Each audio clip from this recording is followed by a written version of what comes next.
sommes avec Antoine Léaumont. Bonjour, vous êtes responsable de la communication numérique de Jean-Luc Mélenchon. Comment analysez-vous ce dessin, cet article? C'est un coup politique, une volonté d'amener les débats sur des thématiques moins présentes en France par rapport aux pays anglo-saxons, par exemple?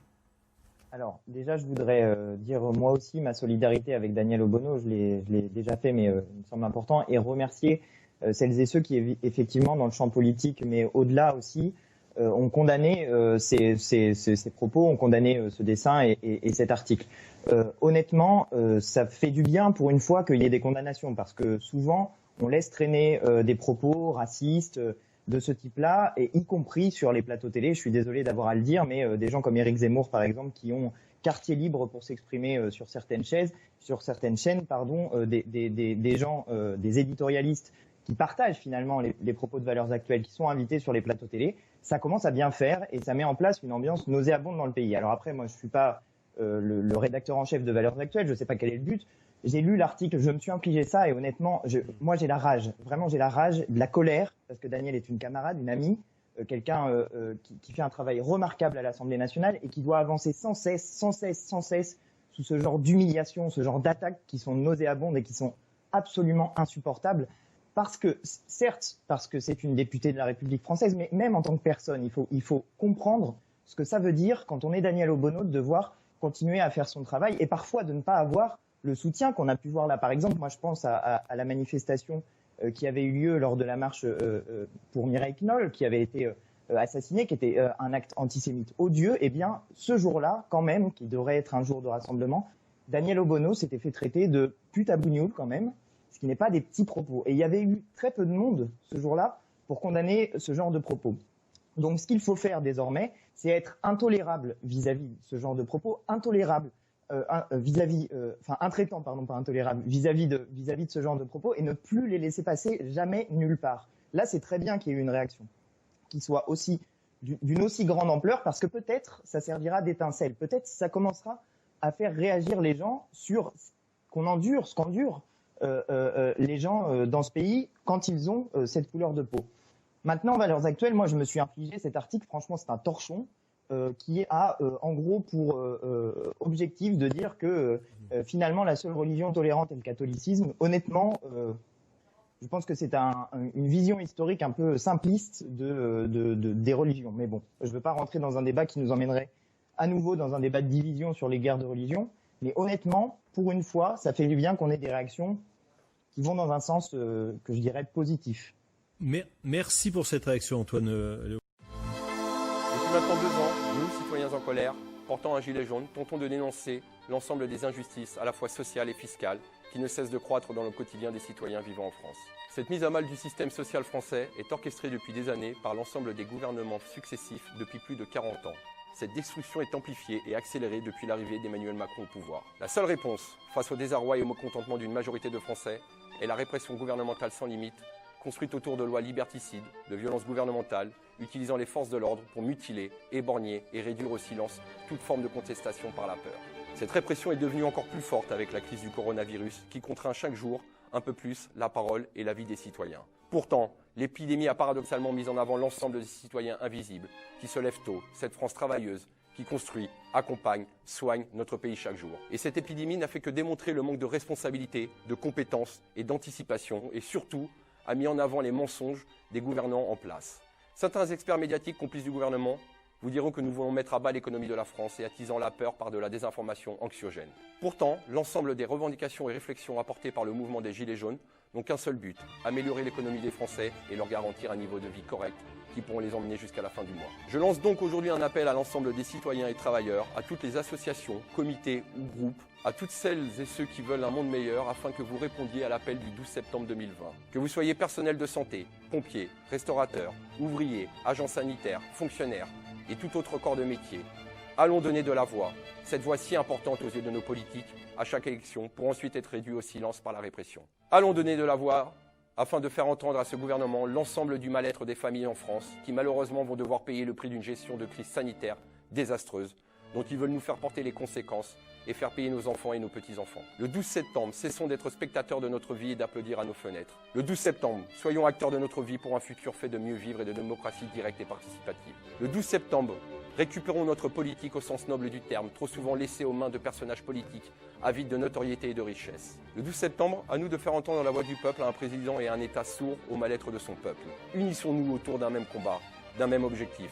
Je le répète, nous ne portons pas toutes et tous le même maillot, mais nous battons pour la même chose. La fin d'un monde, le leur, le début d'un monde meilleur, le nôtre.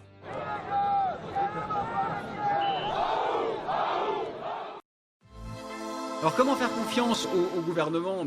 J'en sais rien, mais j'ai le temps de dire encore deux phrases là, sur la gestion de la crise actuelle. Là, je ne parle pas de la crise environnementale, je parle de la crise Covid-19. Je suis un peu agacé, voilà. Je trouve que nous manquons tous d'humilité dans cette affaire. Écoutez, je ne sais pas bien comment c'était en Suisse, mais en France, au début de la crise, les gens étaient révoltés en disant le gouvernement n'agit pas assez, il n'agit pas assez, il faudrait confiner plus vite, il faudrait confiner plus fort, il faudrait confiner plus tôt, il faudrait interdire de travailler.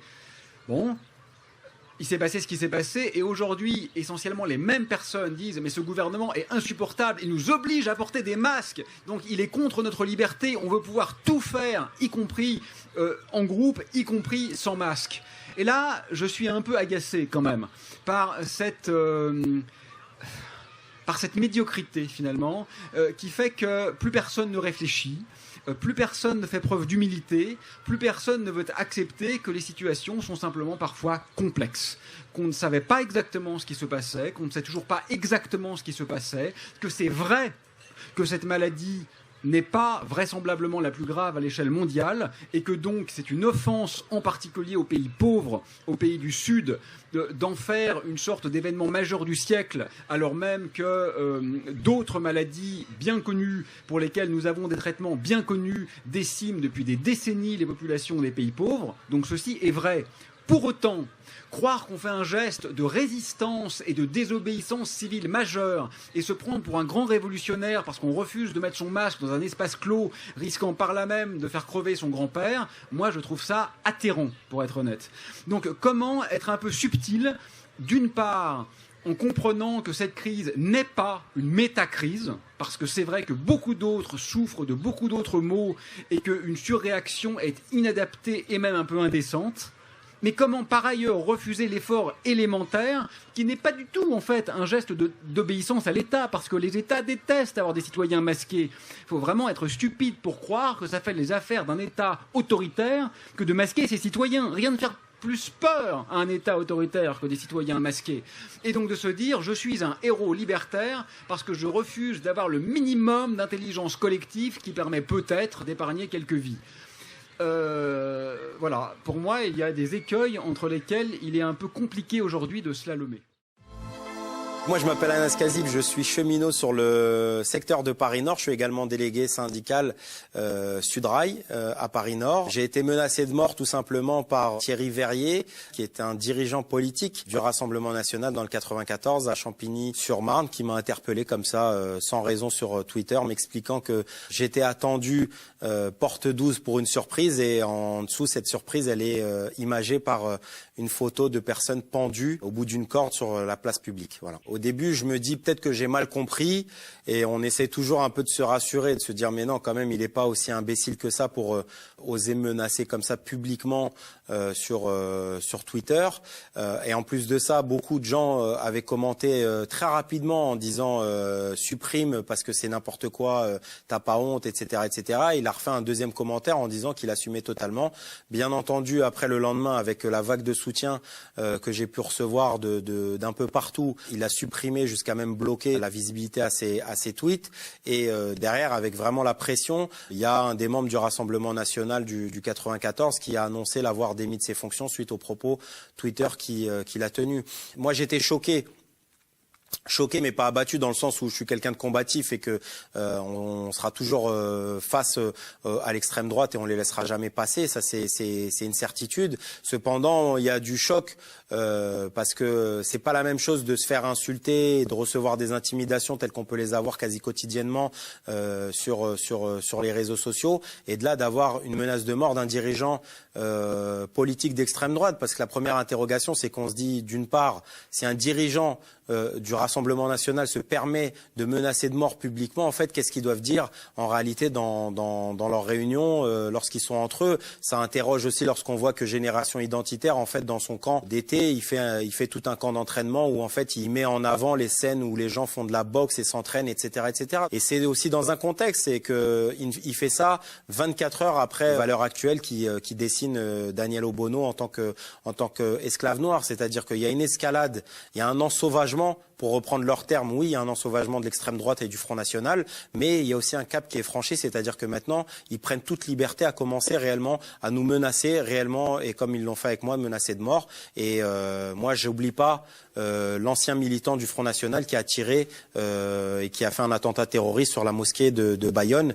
Et je m'interroge en fait sur ce monsieur-là, Thierry Verrier, ou peut-être ces militants qui se diront, à un moment donné, de la parole aux actes, comme on dit, il n'y a qu'un pas, et peut-être que demain essaieront soit d'attenter à ma personne, à ma sécurité, soit d'autres militants comme moi, syndicaux, de gauche, politiques ou autres.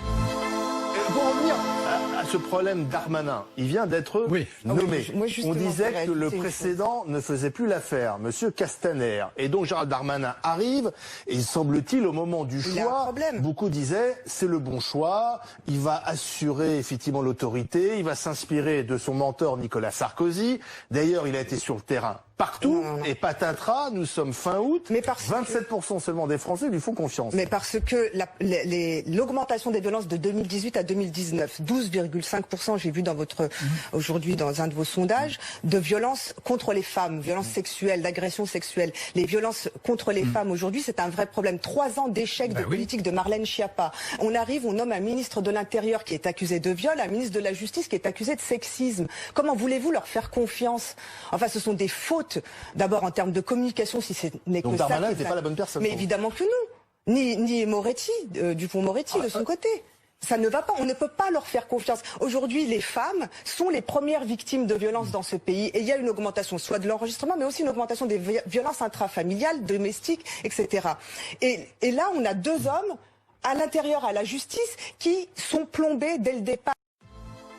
Cette discussion est géniale. Alors, on a 2 choristes, on a En Marche et l'extrême droite, donc qui nous disent tous les deux, qui nous disent en gros que la violence a explosé, etc. Sur quoi vous vous basez pour affirmer ça? Sur des chiffres, par exemple, vous savez qu'il y a une agression toutes les 2 minutes, c'est-à-dire que là on fait une heure d'émission. En quoi elle a explosé? En quoi elle a explosé la délinquance? Sur quel chiffre vous vous basez pour dire qu'elle a explosé? Il suffit de regarder toutes les études. Je vous invite à lire l'excellent bouquin de Laurent Humberton, France Orange Mécanique.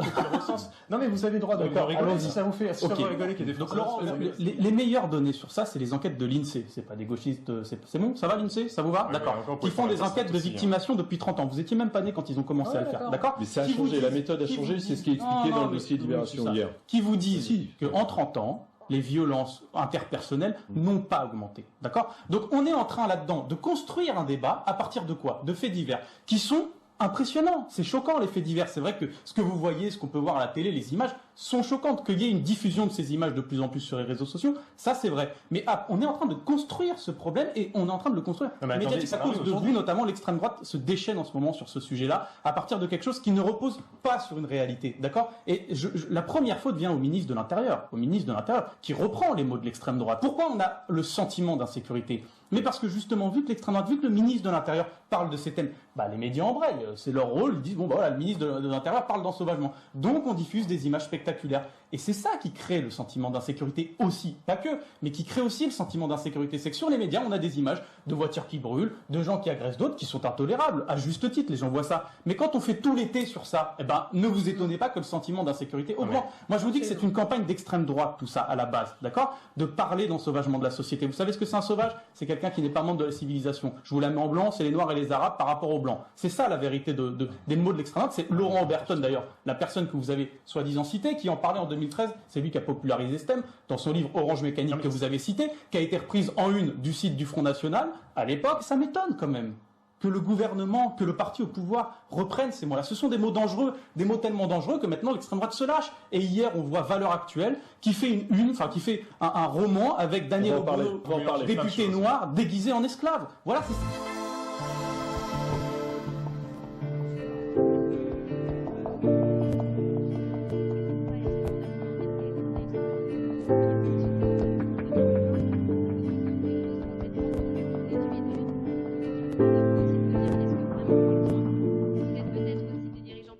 ce modèle-là, il va plus marcher très longtemps.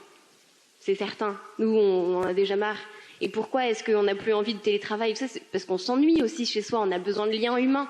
On a besoin de toutes ces choses complètement tombées en désuétude, mais qu'il faut qu'on remette un petit peu au goût du jour. La solidarité, tout ça, les choses comme ça. Donc je pense que l'entreprise d'aujourd'hui, pour moi, elle est fatiguée, comme la démocratie d'aujourd'hui, la politique d'aujourd'hui. Et il faut qu'on ose un petit peu réinventer tout ça. Peut-être ça voudra dire travailler moins, avec un peu plus de sens. À vous de voir. Alors, vous êtes ici quand même à la REF du MEDEF. Donc la question de travailler moins, à mon avis, n'est pas totalement d'actualité. Donc j'aimerais quand même vous parler de la croissance. Mais ne produisons pas trop, de manière à ne pas dépasser les limites planétaires. Les limites planétaires, c'est ce qui met en danger directement notre vie. C'est ridicule de dire si on produit pour avoir une meilleure vie, on ne va pas produire de manière à nous autodétruire. Donc vous êtes pour une forme de décroissance? Mais en fait, c'est bien sûr. Alors aujourd'hui, pour moi, c'est un débat qui se trompe pour moi de terrain, parce que on parle de croissance en parlant de PIB. Je pense que si c'est croître en bonheur, en équité, en paix, mais croissons, je veux dire, bien sûr, hein, mais décroître pour rester dans des limites planétaires et nous assurer un avenir, c'est du bon sens. Personne ici dit, je pense que personne de sensé peut réellement soutenir. Mais concrètement, Camille, Etienne, vivre, comment on s'y prend concrètement? J'aimerais bien, du haut de mes 22 ans, avoir toute la réponse à moi toute seule. Je serais sûrement pas là si c'était le cas. Mais il faut qu'on ose changer doucement et qu'on ose changer ensemble. Et il y a plein de modèles différents qui existent. Il y a plein de modèles qui se bougent. La Convention citoyenne pour le climat, par exemple, je ne sais pas si vous avez eu l'occasion de vous y intéresser, ils proposent plein de choses. 150 citoyens qui ont mis 149 mesures. Oui. Et il y a plein de choses concrètes qui agissent et qui pourraient être mises en place demain et qui sont très pertinentes et qui vont dans une logique de produire moins pour s'enlever de tout ce qu'on n'a pas besoin concrètement. J'ai l'habitude de ça, c'est-à-dire qu'on a fait ce choix-là, et c'est pas toujours une partie de plaisir, parce que se faire insulter sur Twitter, avoir des gens qui me regarder de haut quand je vais sortir, c'est pas toujours agréable, mais au-delà de ça, c'est une nécessité, c'est vraiment un élan vers la vie. Moi, si je fais tout ça, si je suis là, comme ça, avec des talons qui me font hyper mal aux pieds, alors que je pourrais être en vacances en plein mois d'août, c'est parce que c'est un élan de vie, et que je me dis, mais on n'a pas le choix, enfin, quand on regarde ce qui va se passer demain, on n'a pas le choix d'agir, et il se trouve que moi, j'arrive à parler à ces gens-là, parce que je sais un peu jouer leur jeu, et que je suis pas trop nulle pour parler. Alors je le fais, et puis on verra où ça me mène. Mais on n'est pas pris au sérieux par ceux qu'on dérange, et j'ai déjà des dirigeants qui au début m'ont regardé un peu de haut, et puis quelques jours après, ou quelques conférences plus tard, sont venus me dire, tu sais, en vrai, merci.